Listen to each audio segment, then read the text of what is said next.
రాజకీయాల్లో ఉండరు.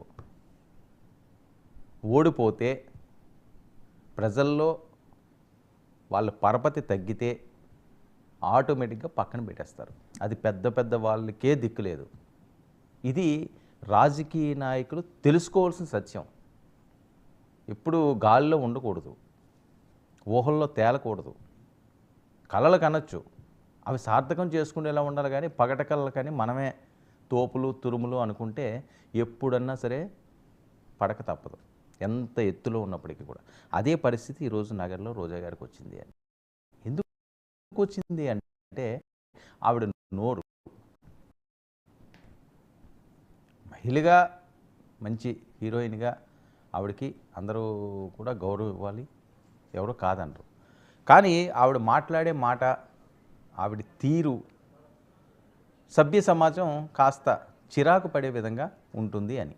సో ఈ నేపథ్యంలో వైసీపీకి ఆవిడ దూరం అవుతున్నారు. ఎందుకు దూరం అవుతున్నారు అంటే నగరం నుంచి మరో నేతకు అవకాశం ఇచ్చారు. ఆల్రెడీ ఆ ప్రాసెస్ అంతా కూడా అయిపోయింది. అది ఎవరంటే స్వర్గీయ గాలి ముద్దు కృష్ణమనాయుడు గారి చిన్న కుమారుడు. అదిగో మన వాళ్ళు అక్కడ వేశారు కదా, జగదీష్. ఇతన్ని ఇన్ఛార్జి కింద నియమించడానికి సర్వం సిద్ధం చేశారు. గాలి ముద్దు కృష్ణమనాయుడు గారు తెలుగుదేశం పార్టీకి అత్యంత దగ్గరగా ఉన్న వ్యక్తి.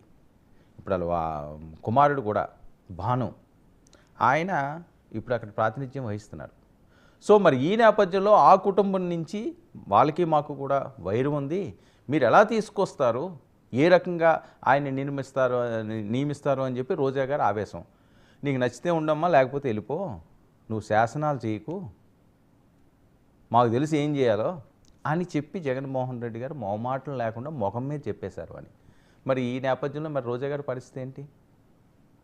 ఎందుకంటే ఆవిడకి కొన్ని రోజులు బాగానే నడుస్తుంటుంది, కొన్ని రోజులు పాపం చాలా ఇబ్బందులు పెడుతుంటారు. తెలుగుదేశం పార్టీలో ఉన్నప్పుడు కూడా కష్టాలు ఎదురైనాయి, సుఖాలు ఎదురైనాయి. వైసీపీలోకి వచ్చిన తర్వాత కష్టాలు ఎదురైనాయి, సుఖాలు ఎదురైనాయి. ఇప్పుడు మళ్ళీ కష్టాల కడడిలో రోజా గారు కన్నీళ్ళు పర్యత్నం అవుతున్నారండి. చాలా ఆవేదన వ్యక్తం చేస్తున్నారండి. ఎందుకంటే ఇన్నాళ్ళలో ఉన్న నియోజకవర్గం నీది కాదు, నువ్వు వెళ్ళి ఇంకో పని చూసుకో అంటే పరిస్థితి ఏంటి? చాలా దారుణంగా ఉంటుంది కదా. ఒక్కసారిగా ఎడారిలో ఉండిపోయినట్టు పరిస్థితి వచ్చింది. ఇప్పుడు ఏ పార్టీలోకి వెళ్ళలేదు ఆవిడ. ఎందుకంటే నోరు, ఆవిడ నోరే ఆవిడకి చేటు. ఏ పార్టీలోకి వెళ్ళే పరిస్థితి లేదు. తెలుగుదేశం వాళ్ళ దగ్గరికి రానివ్వరు, జనసేన వాళ్ళ కనుచూపు మేరలో కనిపించనివ్వరు.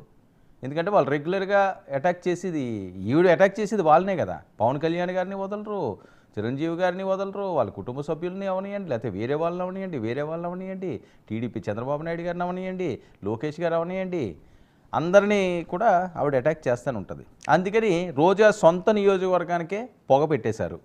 నగరంలో రోజా సీన్ కట్ అంటూ ప్రచారం. నగర నియోజకవర్గానికి కొత్త ఇన్ఛార్జి నియామకం అండి.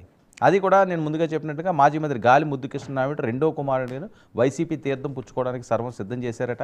గాలి జగదీష్కు నగరి బాధ్యతలు అప్పచెప్పే యోచనలో అధిష్టానం ఉంది.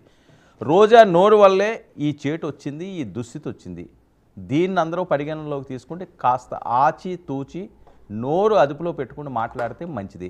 లేకపోతే ఎవరినన్నా సరే బయటికి తోసేస్తాం. మొహమాటం లేకుండా చెప్తున్న అంశాలు. అందుకే జగన్మోహన్ రెడ్డి గారు రోజాని పక్కన పెట్టారంటూ వైసీపీ వర్గాలు పెద్ద ఎత్తున మాట్లాడుతున్నాయి. అంతేకాకుండా రోజా బాటలోనే మరికొంతమంది కూడా, కొడాలి నాని అవనియండి, లేకపోతే పేరు నాని అవనియండి, లేకపోతే జోగి రమేష్ అవనియండి, ఇలాంటి కొంతమంది ఉన్నారు. చాలా అద్భుతంగా మైకిల్ మీదకి వచ్చి మంచి చెడ్డ మానవత్వం అన్నీ మలిచిపోయి నాకు ఏది నోటుకు వస్తే అది నేను వాగుతాను, ఏవి నోటుకు వస్తే అది పేలుతాను అనేవాళ్ళు. అది జనసేనలో ఉన్నా, తెలుగుదేశం పార్టీలో ఉన్నా, వైసీపీలో ఉన్నా, బీజేపీలో ఉన్నా, ఏ పార్టీలో ఉన్నా తప్పు తప్పు తప్పు. మీరు పాలసీ పరంగా అవనియండి, రాష్ట్ర అభివృద్ధి పరంగా అవనియండి, రాజకీయాల పరంగా మాట్లాడండి. అంతేగాని నేను పర్సనల్గా అటాకులు చేస్తానంటే రోజాకు పెట్టిన గతే మిగతా వాళ్ళకు కూడా పడుతుంది అంది వస్తున్న టాకు. ఇక అధిష్టానం నిర్ణయంతో రోజా సైలెంట్ అయిపోయారండి. ఎందుకు సైలెంట్ అయిపోయారంటే మన కిరణ్ రాయలు ఇష్యూ ఒకటైంది. అలాగే చిరంజీవి గారిది కూడా చాలామంది చాలా రకాలుగా దాన్ని